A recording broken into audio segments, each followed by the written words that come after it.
Jeff, as a master blender with 36 years of experience on blending base wines, which I can tell you is not an easy thing. I mean, they lean and they're quite acidic at that point.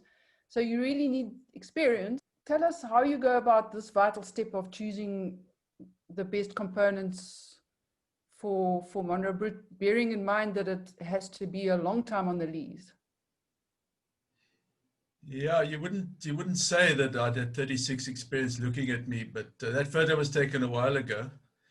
But bubbly keeps me young. In 1983, I started here. At 84, we met a guy by the name of Jean-Louis Denois from Champagne, and he became a consultant for the first 10 years of our project, and then we kept him on for another 5 years. And it was a really important aspect of our development in the Cap Classique category. And the one thing he told me was that if you want to make good bubbly, you better understand the blend. And understanding the blend takes experience, or takes many years of working with it. And the big problem is that you've got to taste all these base wines that are made from lower sugar grapes with high acidity.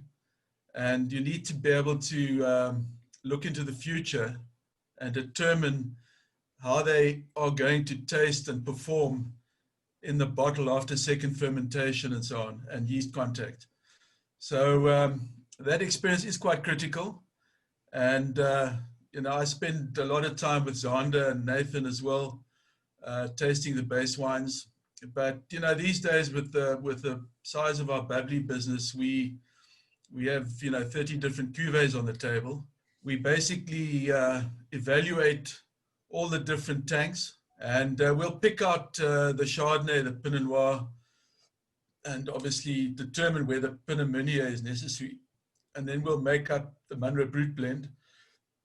And then we'll go on to the non-vintage white rosé, Starlight, and Brut Natural is planned up front because it's a no sulfur added Cap Classique.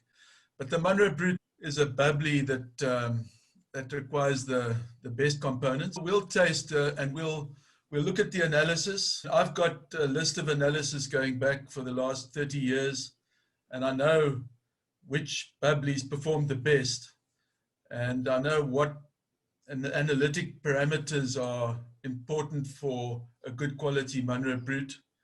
But you know, there's over and above the analytical parameters, there's the vintage variation, which we'll see a bit of when we do this tasting. When you taste the base wine, there's got to be length and elegance on the mouthfeel.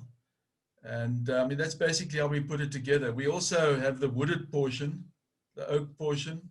And like Zander said, we're not looking for any obvious oak character. We're just looking for that extra evolution that happens in a barrel on the primary lees, which gives us a bit more richness. And we determine how much of that component we're going to use. Normally, it's about half of the Chardonnay, but some years we might only use, you know, 20% of the barrel fermented portion in the blend. Some years we might use 30%. And as Zander said, in a warmer year, Pinot Meunier is not normally necessary because Pinot Meunier has a softer acidity and quicker aging. So normally in Champagne, the non-vintages have a higher proportion of Pinot Meunier, but the vintage and prestige cuvées have very little. And so in a cooler year where acids are a bit higher and we feel the wine can handle a little bit of softening, we'll use a small percentage of Pinot Meunier because it really does add an extra dimension to the flavor. And